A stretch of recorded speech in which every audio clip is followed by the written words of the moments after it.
भक्ति आंदोलन 6वीं शताब्दी में भक्ति आंदोलन की शुरुआत तमिल क्षेत्र से हुई, जो कर्नाटक और महाराष्ट्र में फैल गई। तमिल क्षेत्र जो कर्नाटक और महाराष्ट्र में फैल गई। भक्ति आंदोलन का विकास 12 अलवर संतों और 63 नैनार शैव संतों ने किया। 12 अलवर संतों एवं 63 नैनार शैव संतों ने किया। शैव नैनार और वैष्णव अलवार जैनियों बौद्धों के अपरिग्रह को अस्वीकार कर ईश्वर के प्रति व्यक्तिगत भक्ति को ही मुक्ति मार्ग बताया। अस्वीकार का ईश्वर के प्रति व्यक्तिगत भक्ति को ही मुक्ति का मार्ग बताया। शैव संत अप्पर ने पल्लव राजा महेंद्र वर्मन को शैव धर्म स्वीकार करवाया। शैव राजा अप्पार ने पल्लव राजा महेंद्र वर्मन को शैव धर्म स्वीकार करवाया। भक्ति कवि संतों को संत कहा जाता था। उनके 2 समूह थे। भक्ति कवि संतों को संत कहा जाता था। उनके 2 समूह। प्रथम समूह वैष्णव संत थे, जो महाराष्ट्र में लोकप्रिय हुए। वैष्णव संत थे जो महाराष्ट्र में लोग हुए। वे भगवान विठोबा के भक्त थे। विठोबा पंथ के संत और उनके अनुयायी वरकारी और तीर्थयात्रा पंथ कहलाए। विठोबा संत और उनके अनुयायी वरकारी या तीर्थकार पंथ कहलाते थे, क्योंकि हर वर्ष पंढरपुर की तीर्थयात्रा पर जाते थे। दूसरा समूह पंजाब और राजस्थान के हिंदी भाषी क्षेत्रों में सक्रिय था। और इसकी निर्गुण भक्ति में आस्था थी। मतलब हर विशेषता से परे भगवान की भक्ति में निर्गुण मतलब। भक्ति आंदोलन को दक्षिण भारत से उत्तर भारत में रामानंद के द्वारा लाया गया। बंगाल में कृष्ण भक्ति के प्रारंभिक प्रतिपादक में विद्यापति ठाकुर और चंडीदास थे। बंगाल में कृष्ण भक्ति के प्रारंभिक प्रतिपादकों में विद्यापति ठाकुरगढ़ी और चंडीदास थे। रामानंद की शिक्षा से 2 संप्रदाय का प्रादुर्भाव हुआ। सगुन जो पूजन में विश्वास रखता था, और लेकिन जो भगवान के निराकार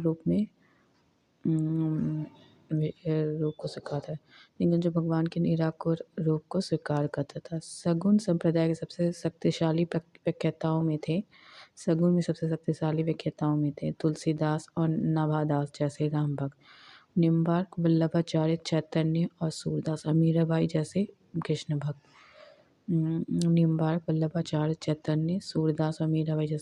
भक्त। निगुण संप्रदाय के सबसे प्रसिद्ध प्रतिनिधि थे कबीर, जिन्होंने भावी उत्तर भारतीय पंथों का आध्यात्मिक गुरु माना गया। शंकराचार्य के अद्वैत दर्शन के विरोध में दक्षिण में वैष्णव संतों द्वारा 4 मतों की स्थापना की। दक्षिण में वैष्णव संतों द्वारा 4 मतों की स्थापना की गई थी। दक्षिण में वैष्णव संतों द्वारा स्थापित 4 मत: श्री संप्रदाय रामानुजाचार्य विशिष्टा द्वैतवाद, ब्रह्म संप्रदाय माधवाचार्य द्वैतवाद, रुद्र संप्रदाय विष्णु स्वामी शुद्धद्वैतवाद, संकादित संप्रदाय निम्बकाचार्य द्वैताद्वैतवाद। भक्ति आंदोलन के संत थे रामानुजाचार्य 11वीं सदी। इन्होंने राम को अपना आराध्य माना। इनका जन्म 1117 में मद्रास के निकट पेरम्बूर नामक स्थान पर हुआ।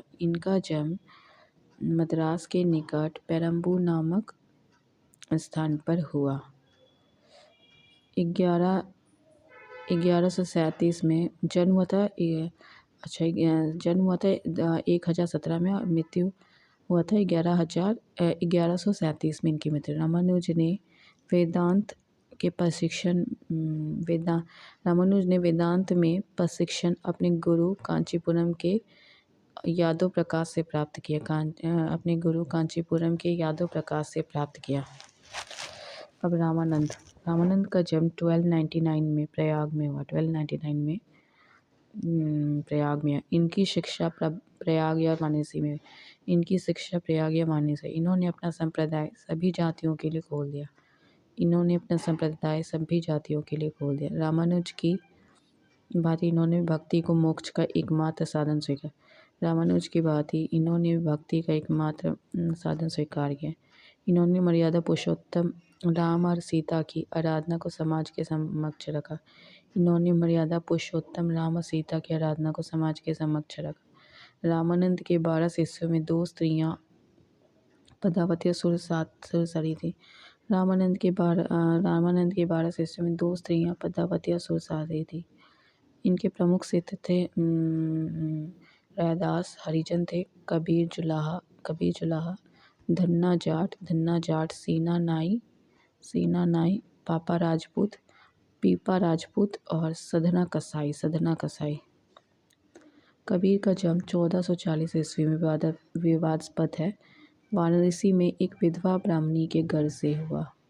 लोक श्रुतियों के अनुसार लोक लज्जा के भय से उसने नवजात शिशु को वाराणसी में लहरतारा के पास एक तालाब के समीप छोड़ दिया।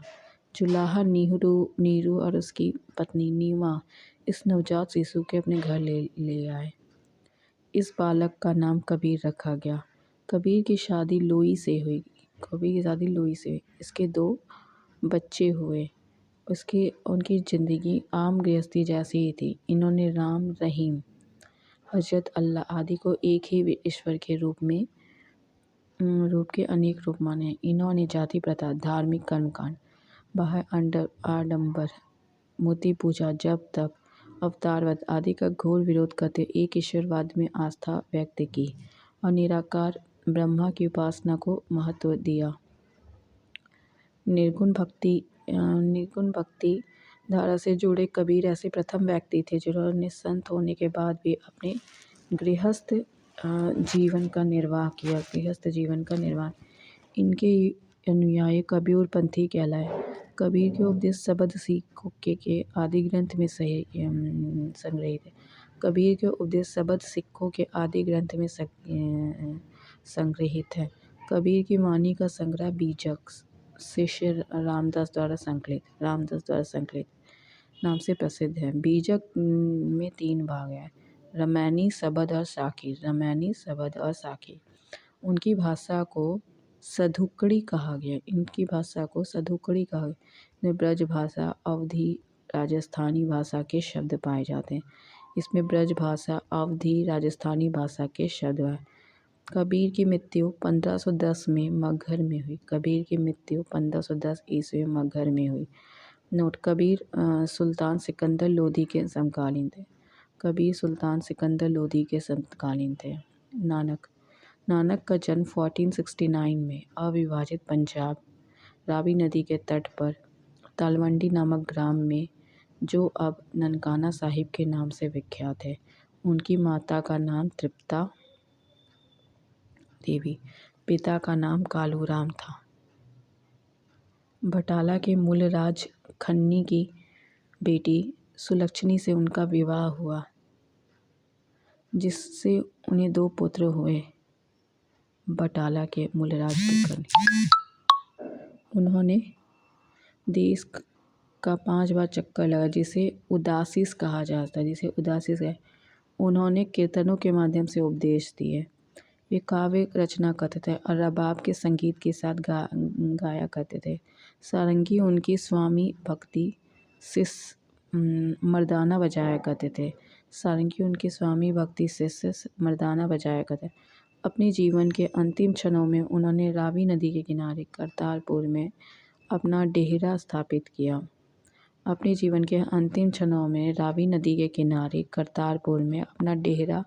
मठ स्थापित किया। अपने जीवन काल में ही उन्होंने आध्यात्मिक आधार पर अपने पुत्रों की जगह अपने शिष्य भाई लहना अंगद को अपना उत्तराधिकारी नियुक्त किया। इनकी मृत्यु 1538 में करतारपुर में हुई। नानक ने सिख धर्म के सिख धर्म के स्थापना की। नानक सूफी संत बाबा फरीद से प्रभावित थे। चैतन्य स्वामी, चैतन्य का जन्म 1486 में नवदीप बंगाल के मायानगर गांव से हुआ। इनके पिता का नाम जगन्नाथ मिश्र, माता का नाम सची देवी। पाठशाला में चैतन्य को निमाई पंडित या गौरांग कहा जाता है। चैतन्य का वास्तविक नाम विशंबर था। इन्होंने गोसाई संघ की स्थापना की, साथ ही संकीर्तन प्रथा को जन्म दिया। इन्होंने दार्शनिक सिद्धांत को अचिन्त्य या भेदभाव के नाम से जाना जाता है। इनके दार्शनिक सिद्धांत को अचिन्त्य या भेदभाव के नाम से जाना है। सन्यासी होने के बाद बंगाल छोड़कर पूरी उड़ीसा में चले गए। सन्यासी होने के बंगाल छोड़कर पूरी उड़ीसा चले गए। वहाँ 2 दशक तक भगवान जगन्नाथ की उपासना की। इनकी मृत्यु 1533 में हो गई। श्री मध्वल्लभाचार्य का जन्म 1479 में चंपारण में हुआ। श्री मध्वल्लभाचार्य का जन्म 1479 में चंपारण वाराणसी में हुआ। इनके पिता का नाम लक्ष्मण भट्ट था। माता का नाम यल्लम गरु था। इनका विवाह महालक्ष्मी के साथ हुआ। इसके 2 पुत्र थे। इनके 2 पुत्र थे गोपीनाथ तथा विट्ठलनाथ। इन्होंने यमुना गंगा के संगम के समीप अरेल नामक स्थान पर अपना निवास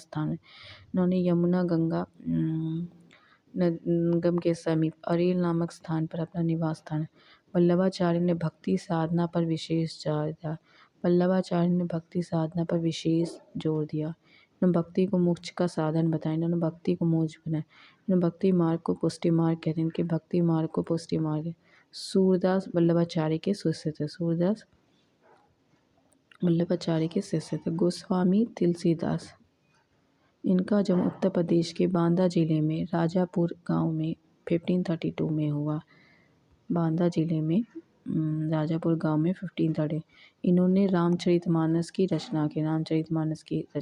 इनकी मृत्यु 1623 में हुई। तुलसीदास मुगल शासक अकबर एवं मेवाड़ के शासक राणा प्रताप के समकालीन थे।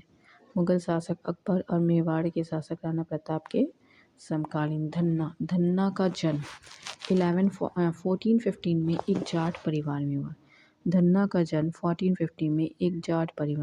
राजपूताना से बनारस आकर ये रामानंद के शिष्य बने। कहा जाता है कि इन्होंने भगवान की मूर्ति को हठात भोजन कराया। था। मीराबाई का जन्म 1498 में मेड़ता जिले के चुकारी ग्राम में हुआ। इनके पिता का नाम रत्न सिंह राठौर था। इनका विवाह 1516 में राणा संगा के बड़े पुत्र और युवराज भोजराज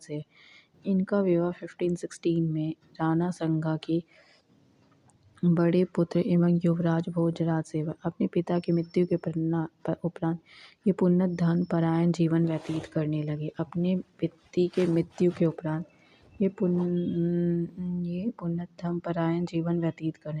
इन्होंने कृष्ण की उपासना प्रेमी और पति के रूप में की।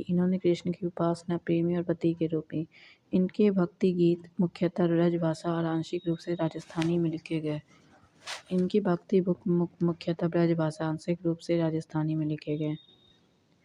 इन्होंने कुछ कविताएं राजस्थानी में भी की। इनकी मृत्यु 1546 में हो गई। रैदास, ये जाति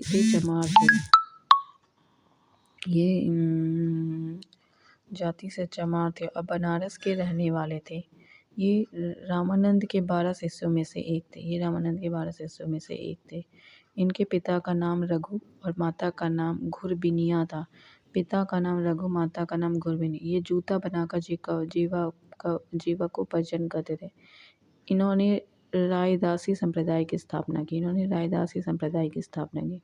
दादू दयाल ये कबीर के अनुयायी थे, ये कबीर के अनुयायी। इनका जन्म 1544 में अहमदाबाद में हुआ है। इनका जन्म 1544 में अहमदाबाद में हुआ।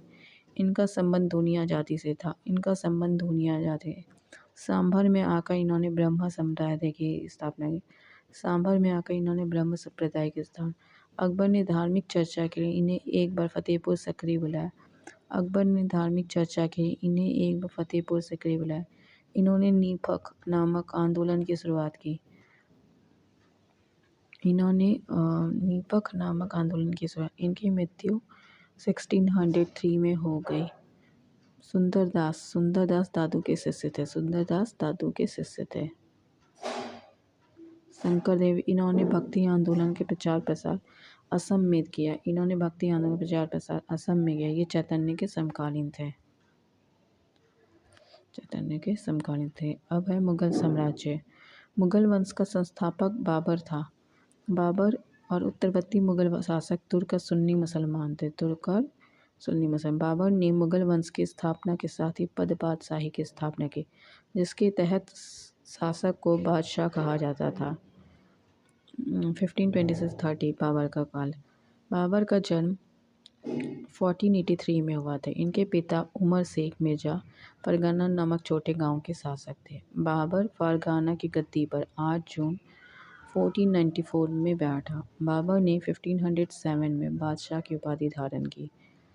1507 में बादशाह की उपाधि, जिसे अब तक किसी तैमूर शासक ने धारण नहीं की थी। बाबर के 4 पुत्र थे, हुमायूं, कामरान अस्करी और हिंदाल। बाबर ने भारत पर 5 बार आक्रमण। बाबर का भारत पर के विरुद्ध किया गया प्रथम अभियान 1519 में यूसुफ जई जाति के विरुद्ध था। 1519 में यूसुफ जई जाति के विरुद्ध है। इस अभियान में बाबर ने बाजोर और मीरा को अधिकार में बाजोर और मीरा को अपने अधिकार में कर लिया। पानीपत के प्रथम युद्ध में बाबर ने पहली बार तुगलमा नीति और तोपखाने का प्रयोग किया। पानीपत के प्रथम युद्ध में बाबर ने पहली बार तुगलमा नीति एवं तोपखाने का प्रयोग किया। उस्ताद अली मुस्तफ़ा पानीपत के प्रथम युद्ध बाबर ने पहली बार तुगलमा नीति एवं तोपखाने का विरोध किया। उस्ताद अली मुस्तफ़ा बाबर के 2 प्रसिद्ध निशानेबाज थे। उस्ताद अली मुस्तफ़ा बाबर के 2 प्रसिद्ध निशानेबाज, जिन्होंने पानीपत के प्रथम युद्ध में भाग लिया। बाबर द्वारा लड़े गए प्रमुख युद्ध। पानीपत का प्रथम युद्ध 21 अप्रैल 1526 में। 21 अप्रैल 1526 इब्राहिम लोदी व बाबर विजय। इब्राहिम लोदी और बाबर विजय। खानवा का युद्ध 17 मार्च 1757 राणा संगा बाबर विजय। खानवा का युद्ध 17 मार्च 1520 राणा संगा बाबर विजय। चंदेरी का युद्ध 29 जून 1520 मेदिनी राय बाबर विजय। चंदेरी का युद्ध 29 जून 1528 मेदिनी राय बाबर विजय। घाघरा के युद्ध 6 मई 1529 अफगानों बाबर विजय। घाघरा का युद्ध 1529 अफगानों बाबर विजय। इब्राहिम लोदी मध्यकाल का प्रथम शासक था जो युद्ध स्थल में मारा गया। इब्राहिम लोदी मध्यकाल का प्रथम शासक था।